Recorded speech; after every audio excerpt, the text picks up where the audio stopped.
Winter, 1866. Congress creates 6 regiments of black soldiers for the peacetime United States Army. The first time the government invites formerly enslaved men to serve as permanent, paid soldiers rather than emergency wartime volunteers. Within 2 years, those 6 regiments are consolidated into 4, the 9th and 10th Cavalry and the 24th and 25th Infantry.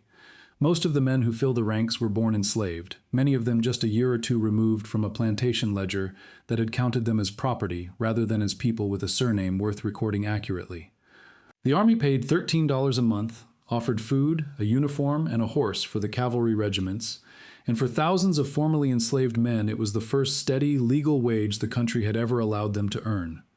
Out on the southern plains, Cheyenne and Comanche fighters give the cavalrymen a name that sticks for the rest of the century: buffalo soldiers for the coarse curl of their hair and the way they fought, and the men themselves adopt it with enough pride that the 10th Cavalry eventually puts a buffalo on its own regimental crest. Over the next 3 decades, these regiments build roads through country with no roads, string telegraph wire across 4 territories, escort railroad survey crews, chase cattle rustlers out of the Big Bend, and fight campaigns against Apache, Comanche, and Lakota fighters from the Rio Grande to the Dakota Badlands. 18 of them earn the Medal of Honor. One becomes the first black graduate of West Point to lead troops into combat, and one, the man who closes this list, ends his career wearing a star that no black soldier had worn on a United States Army uniform in the 74 years since Congress first authorized these regiments to exist.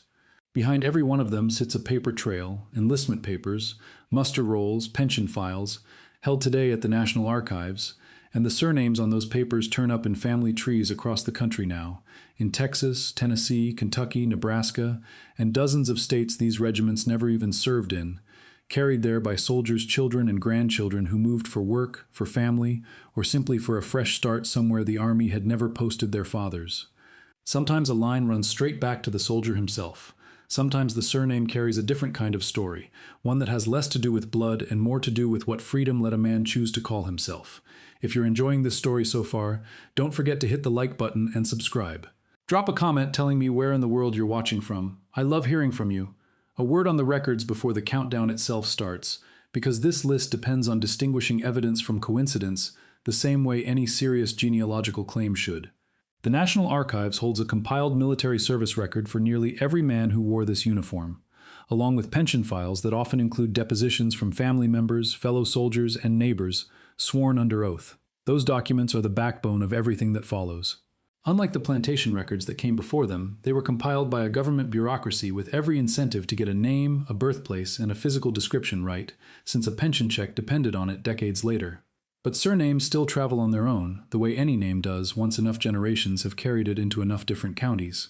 Williams, Brown, Wilson, and Young rank among the most common names in Black American genealogy for reasons that have nothing to do with any single soldier, and a shared surname is an invitation to look further, never a conclusion by itself. With that in mind, 10 men and 1 company of scouts, the surnames the Army recorded, and what the paperwork actually shows. Number 10, Williams. Cathay Williams was born enslaved near Independence, Missouri, around 1844, and when Union forces occupied the area during the Civil War, the Army put her to work as a cook and laundress attached to the 8th Indiana Infantry, one of thousands of formerly enslaved people the military classified as contraband and pressed into unpaid or barely paid labor. In November 1866, with the war over and the regular Army recruiting for its new black regiments, she enlisted as a man under the name William Cathay. Army surgeons at the time gave recruits only the most cursory physical exam, and she passed. She served with the 38th United States Infantry, a regiment later folded into the 24th, marching through New Mexico territory on garrison duty. Illness caught up with her before combat did. She was hospitalized repeatedly over nearly 2 years, and Army doctors eventually discovered the truth during one of those admissions. She was discharged in October 1868, this time listed correctly in the paperwork, and by every surviving record she remains the only woman confirmed to have served in the Buffalo Soldier regiments. She did not disappear quietly. In 1891 she applied for an invalid pension as a veteran, one of the very few documents anywhere in which a formerly enslaved woman describes her own military service in her own words, filed under oath before a pension examiner in Colorado. The board denied her claim, ruling that her disabilities were not connected closely enough to her service, and the exact date and place of her death were never recorded by anyone who thought to write it down. The Williams surname she enlisted under and the one she is remembered by today, is also one of the most common surnames adopted by freed people after emancipation, so on its own it settles nothing. What her compiled service record and pension file settle, held together at the National Archives, is rarer than any surname, a formerly enslaved woman's name on a 19th century Army muster roll, listed there as a soldier in her own right. Number 9. Factor. Pompey Factor descended from the Black Seminoles, communities of escaped and free black people who had lived among the Seminole Nation in Florida for generations before federal removal pushed both peoples west into Indian Territory, then briefly south into Mexico, and finally back across the border into Texas, where the Army recruited some of the men as scouts. Factor enlisted as a Seminole Negro Indian scout, attached to the 24th Infantry out of Fort Clark, one of a few dozen men in a unit the Army valued for its tracking skill and its fluency in Spanish, English, and the Seminole and Muskogee languages carried down from Florida. On April 25, 1875, he and two other scouts, John Ward and Adam Payne, were riding with a small patrol along the Pecos River when a much larger party of Comanche and Kiowa raiders opened fire. Their lieutenant's horse went down. All three scouts dismounted under fire and held the position long enough for him to escape on foot, an action that earned each of them the Medal of Honor, 3 medals from a single afternoon, awarded to men from a unit the Army itself never fully trusted with permanent status. That distrust outlasted the medals. The Army had promised the scouts land in Texas in exchange for their service, and it never delivered on that promise in any form the scouts' descendants could later use in court. Decades after their enlistments ended, Texas authorities repeatedly pressured black Seminole families still living near Brackettville over land claims the Army's broken word had left unsettled.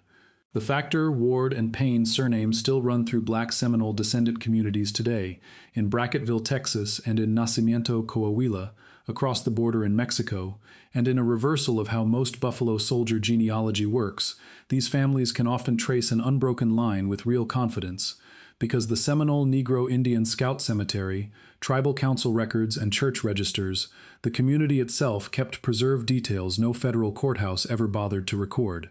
Number 8. Stance. Emanuel Stance was born enslaved in Louisiana around 1843 and enlisted in the 9th Cavalry in October 1866, among the first men to fill its ranks.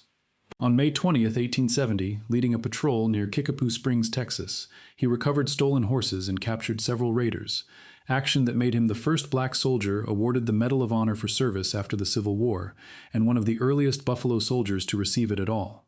He spent the next 17 years in the 9th Cavalry, serving across Texas and later the Dakota Territory, rising to first sergeant, the highest enlisted rank available to him. Rank did not make him popular with the men under him. First sergeants in the frontier army carried enormous informal power over enlisted men's daily lives, deciding work details, punishments, and small privileges that made a hard posting bearable or unbearable, and soldiers who served alongside Stance described him as harsh, quick to punish, and difficult in ways that went well past ordinary Army discipline, even by the standards of a demanding era. On December 25, 1887, near Fort Robinson, Nebraska, he was shot and killed. Testimony gathered afterward pointed toward soldiers from his own troop, worn down by years of his treatment, though no one was ever charged or convicted, and the case closed without a resolution the Army was willing to put in writing. His compiled service record survives intact at the National Archives, 17 years of muster rolls under a single name, opening with a Medal of Honor citation and closing with an unsolved case file, the kind of ending that rarely makes it into the version of Buffalo Soldier history told on a plaque. He left children in Texas, and the surname, uncommon enough to be traceable, still clusters around the same stretch of the state where he served his first enlistment. Number 7, Williams again, a different man carrying the same common surname as number 10, which is exactly the point this list keeps making. Moses Williams was born enslaved in Louisiana around 1845 and enlisted in the 9th Cavalry, rising to sergeant. On August 16, 1881, in the Cochilo Negro Mountains of New Mexico Territory, his patrol was ambushed by Chiricahua Apache fighters under the war leader Nana. Williams held a rear position under sustained fire long enough for wounded soldiers to be carried off the field, an action recognized with the Medal of Honor 2 years later. In 1883, the citation crediting him specifically with covering the retreat single-handedly, while the rest of the patrol fell back to safer ground. He went on to serve more than 20 years in uniform, one of the longest tenures of any Buffalo soldier on record, transferring at points between the 9th Cavalry and the 24th Infantry before retiring in the 1890s. His pension file, rather than his name, is what actually holds his family's documented history together. It lists his birthplace, the name of the man who had enslaved him before the war, and every post he served at across 2 decades, 3 separate categories of record that, taken on their own, prove very little, but taken together are close to what a genealogist means by a documented line. 2 men on this list both carry the surname Williams, born roughly the same year, enslaved in roughly the same region, and serving in the same regiment, and nothing in either record suggests they were related. That is not a flaw in the research. That is what the research is supposed to show. Number 6. Jordan. George Jordan was born enslaved in Williamson County, Tennessee, in 1847, and enlisted in the 9th Cavalry after the war.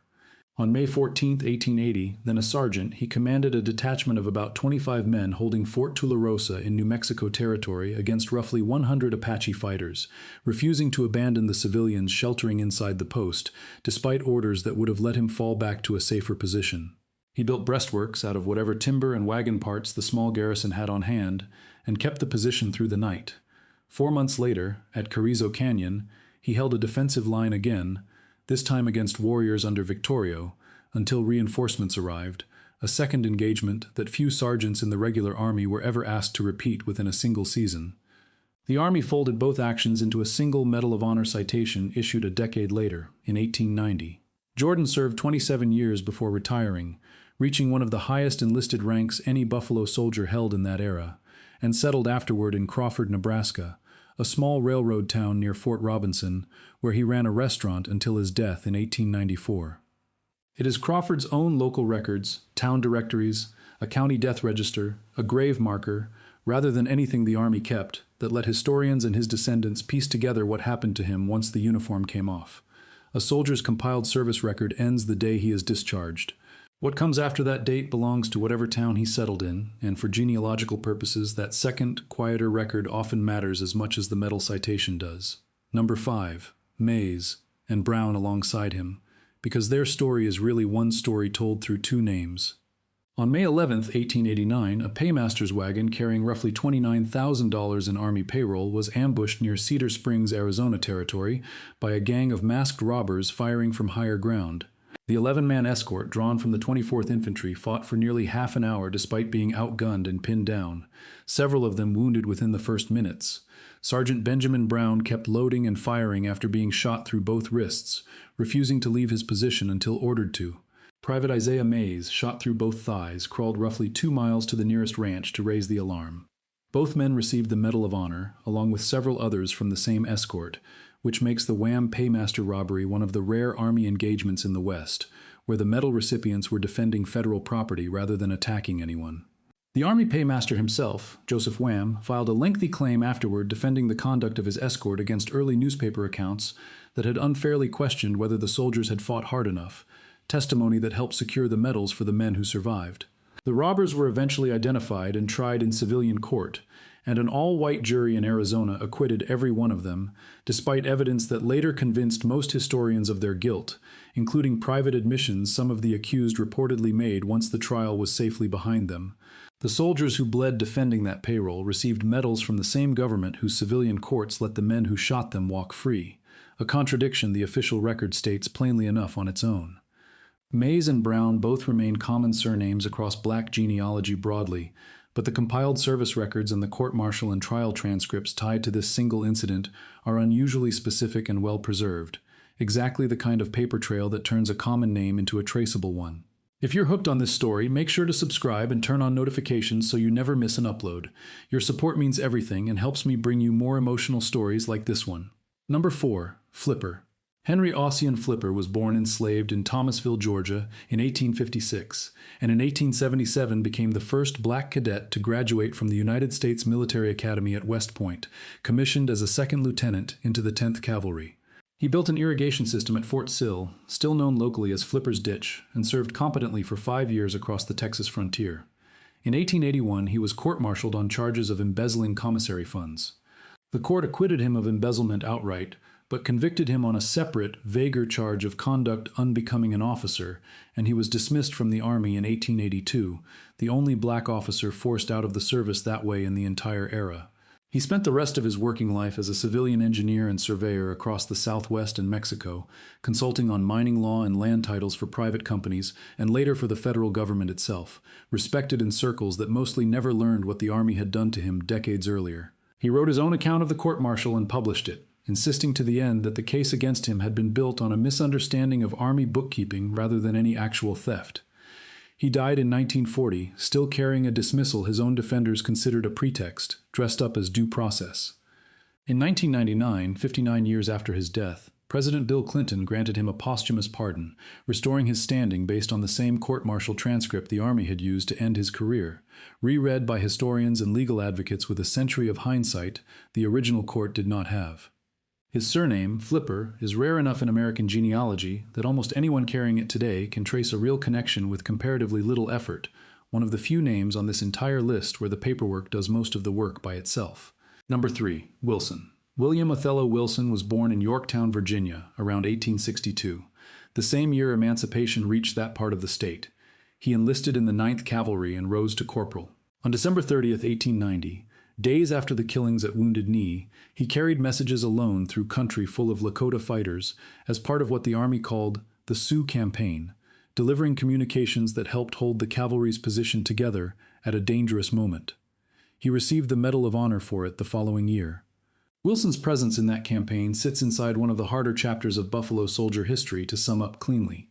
These were black cavalrymen, only a generation removed from slavery themselves, deployed by the same federal government that still denied basic citizenship rights to black Americans across most of the country, sent to fight native nations fighting for their own survival on the plains.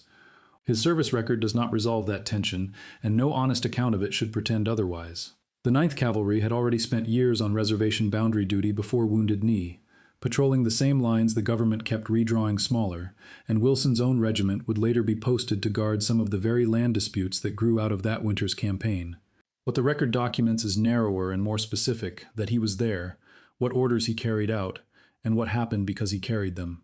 Wilson is not a rare surname, but his complete pension file, cross-referenced with regimental muster rolls from the campaign, narrows the field enough that a documented line is realistic to build. Number 2. Young. Charles Young was born enslaved in Mays Lick, Kentucky, in 1864, and became the third black graduate of West Point in 1889, commissioned into the 9th Cavalry. He commanded troops in Ohio, the Philippines, and Mexico over the following decades, taught French and military science at Wilberforce University, in the gaps between postings, and in 1903 became the first black superintendent of a national park, overseeing the roads and management of Sequoia and General Grant National Park, for a single season, with the same discipline he brought to a cavalry command, completing a wagon road into the giant forest grove that the park had struggled for years to finish. He also served as a military attaché in Haiti and Liberia, one of the few diplomatic postings the State Department was willing to hand a black officer in that period, work that drew on both his engineering training and a fluency in French few officers of any rank could match. In 1916, he led a squadron of the 10th Cavalry into Mexico chasing Pancho Villa's forces, and by 1917 had reached lieutenant colonel, the highest rank any black officer had held in the regular army up to that point. When the United States entered the First World War months later, the Army forcibly retired him on medical grounds that many historians read as a pretext, the real concern being the prospect of a black officer commanding white troops on European soil.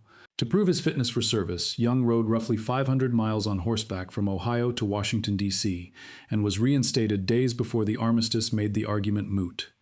He died in 1922 on a military intelligence assignment in Lagos, Nigeria, and is buried at Arlington National Cemetery. Young's surname is common enough that it settles nothing on its own, but his career left behind one of the most heavily documented paper trails of any Buffalo Soldier officer: letters, official Army correspondence, and newspaper coverage spanning 3 decades, the kind of record most genealogists never get to work with.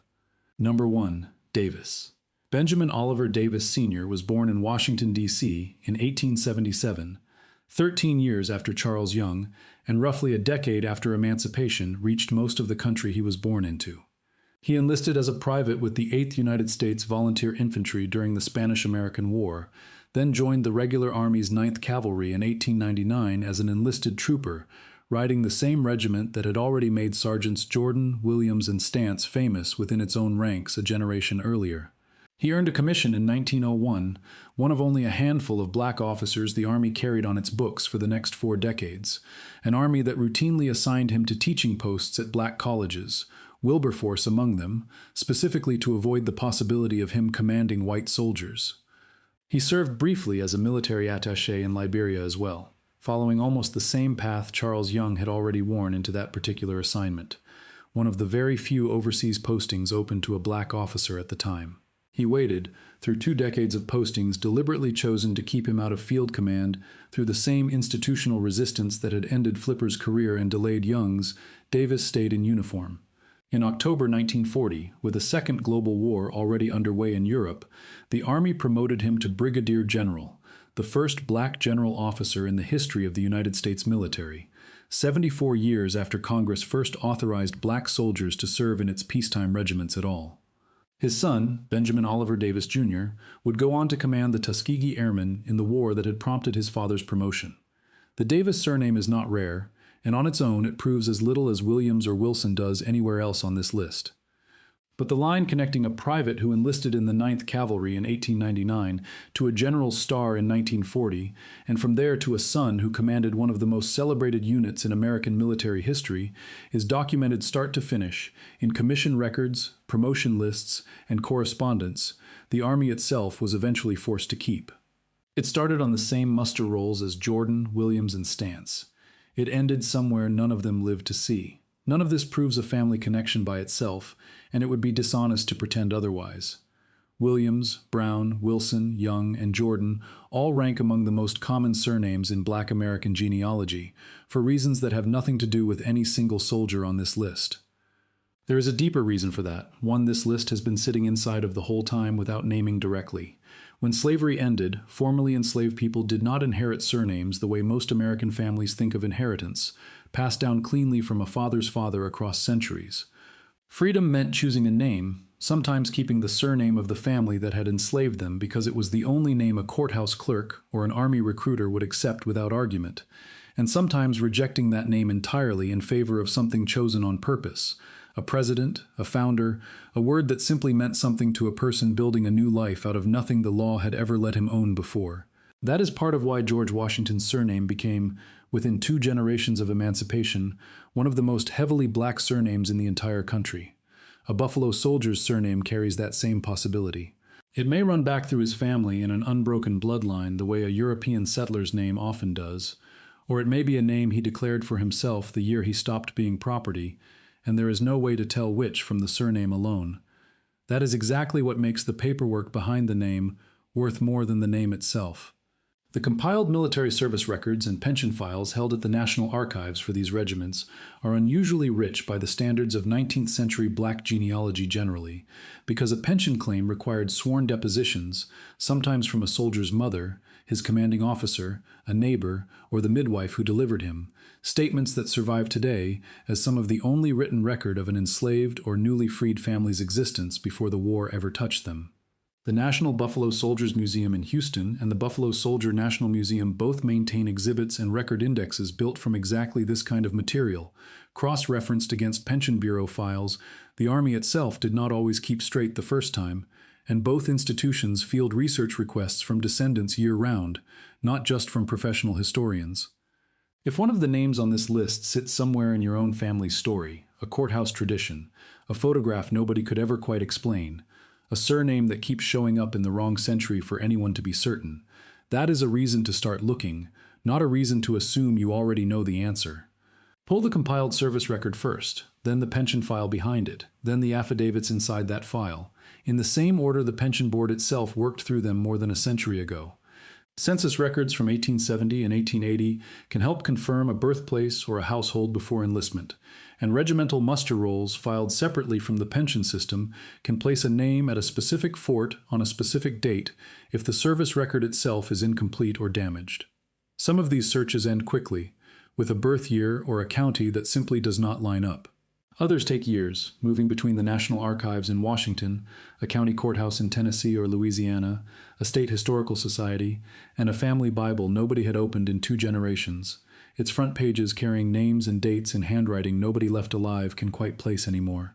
Somewhere in that sequence is either a documented line running straight back to one of these men, or a family history that turns out to run somewhere else entirely. And after everything these soldiers left behind in writing, sworn statements, muster rolls, court records, and in Cathay Williams's case, a pension application that almost nobody read for a century, either answer is worth the time it takes to find it. Thank you so much for watching until the end. If you loved this story, check out the other videos on your screen now. I think you'll really enjoy them. And don't forget to subscribe if you haven't already.